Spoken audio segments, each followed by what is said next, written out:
Hello and welcome to our video demonstration of electronic raffle. First, a bit about next generation technology. NGT has been working with nonprofit organizations in Illinois for the past 6 years, so what you're about to see is not new to our state. In fact, after 6 years, you might say it's withstood the test of time.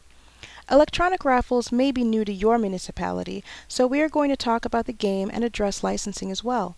The state requires nonprofits to obtain a raffle license before operating a raffle game. So let's tackle some of the licensing issues at the very start of this video. Some groups that we meet with want our electronic raffle game installed but think that they can't use our game, but their current raffle license application is only designed for a paper raffle. The rules governing raffle in most municipalities and the corresponding raffle applications do not currently take into account an electronic raffle game. These rules were all written before electronic games even existed. We do have great success in going before local licensing authorities and showing them, in writing, that the state gives the authority to establish special categories of licenses and promulgate rules relating to the various categories. So from that statement alone, we see that the municipalities can make room for electronic raffle by having different rules that address the differences between an antiquated paper raffle and a more modern electronic raffle. What is raffle? By definition, it is a game in which people buy numbered tickets for a chance to win a certain prize or number of prizes distributed purely at random.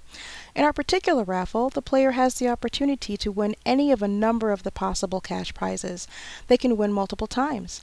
Because our game is electronic, our raffle system awards prizes on the same day that the raffle tickets are purchased, so your members don't have to wait weeks or months to collect their prizes. Typically, raffle chances are sold for months before prizes are awarded. With electronic raffle, we're just taking the wait out of the process. All the other features which are common to raffle do remain the same. When you watch me play our electronic raffle game, you'll notice that the electronic raffle tickets are patterned after bingo cards.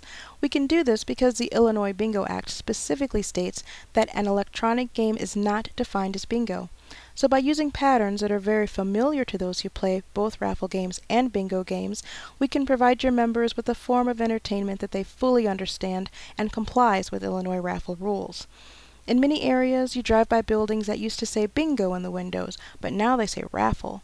That is because they're incorporating our game or a game like ours among the games they're offering. So let's get started on the game itself. This is a touchscreen device, so to play, you just touch the screen. But before you play, a pin slip must be issued. To get a pin slip, the player will go to the game operator and request money be loaded onto a pin so they can use the pin to buy electronic raffle tickets with the touchscreen interface. What I most like about the pin slip process is that it gives the player the opportunity to decide an upper limit to spend on raffle tickets. There are other machines out there where you can just put in your credit or debit card and play until you decide to stop. Doing it that way, I think people spend a lot more money than they originally intended on when they sat down to play. With our system, before you play our game, you have to consciously decide how much money to load onto your pin. So let's say you have your pin slip and you've entered the pin into the touchscreen device. Now you're ready to start buying raffle tickets. Just like a paper raffle game, the winning numbers that you have to match are drawn prior to the time you sit down to play. With a bingo game, a new set of balls are called for each game. With our electronic raffle game, we call new balls once a day, and they can be posted anywhere for players to see. Buying a paper raffle ticket is a fairly easy process, and electronically it's just as easy. The difference is that you're not going to go home and run these through the washing machine, right? Playing our 21st century electronic raffle game, you get to know right away if you've won, so that you can collect your winnings that same day before you leave to go home. Some municipalities have an upper limit as to what you can spend on any one raffle ticket. Here you can see that our raffle tickets go from 5 cents a ticket up to 50 cents a ticket. None of our tickets sell for more than 50 cents. Just like paper raffle tickets, our electronic raffle tickets are numbered. The numbers are located at the bottom of each ticket. The winning tickets will match the balls called for the day. Because the raffle is electronic, we've simply taken the weight out of the process of determining if you have a winning ticket or a losing ticket. You'll notice that the winning tickets match some very familiar patterns used also in the game of bingo. Since these patterns are very well known to most anyone who has ever set foot inside a bingo hall, this makes it easier and more inviting for folks to play our electronic raffle game. So let's purchase a few raffle tickets and see what happens. Notice that we are buying 4 tickets. I can choose to buy a single ticket or multiple tickets at a time. When we have a winning ticket, the outline around that ticket turns to gold. This is the golden raffle game after all. The pattern matched and the amount of money paid for that winning ticket is shown on the left side of the screen and on the bottom right side of the screen. We have to acknowledge our win before we can proceed. After the win is acknowledged, we can continue to play and buy more raffle tickets, or we can cash out and collect our winnings. Like paper raffle, not all tickets will win a prize. For those that play the electronic raffle game and do not win, we suggest you let them submit their pin slip for a second chance drawing at the end of the month. Let's say that you don't want to hear the audio portion of the game because you're watching the State of the Union address on TV. You can just go to Options and disable the volume. For those facilities with multiple devices, the club has the ability to turn off the audio on all units at once using the management functions on their operator's touchscreen device.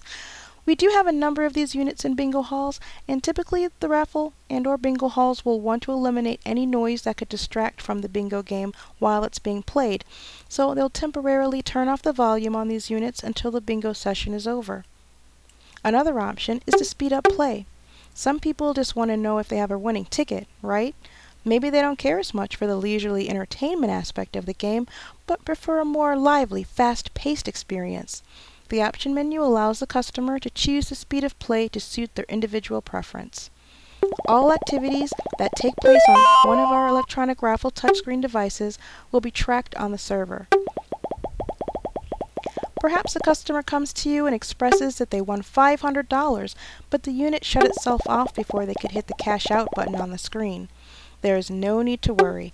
Every transaction is tracked on the server in real time.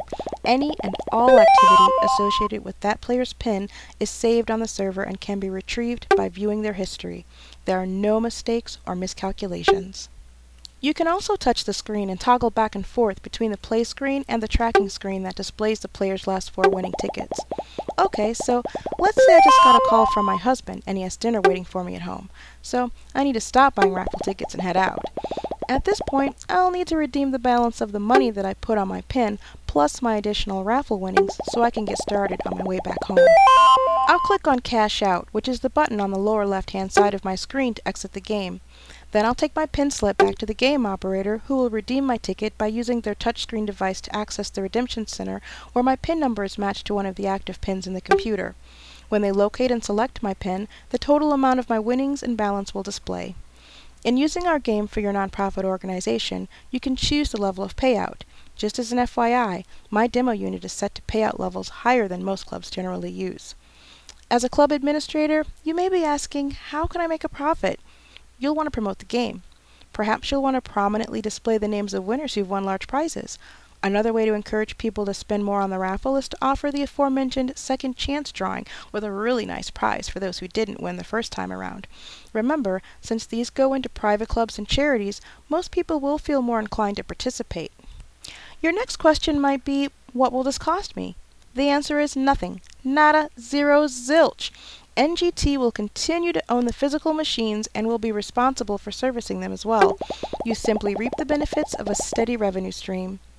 Most other companies require anywhere from a 1-year to a 5-year contract. At Next Generation Technology, we do not require you to sign a long-term contract. We offer short-term, month-to-month contracts, which ensures that we earn your business each and every month. Satisfaction guaranteed. If you'd like to get some more information and/or schedule a live demo where you can test drive the unit yourself, just contact me via email and we'll send one of our reps out to you.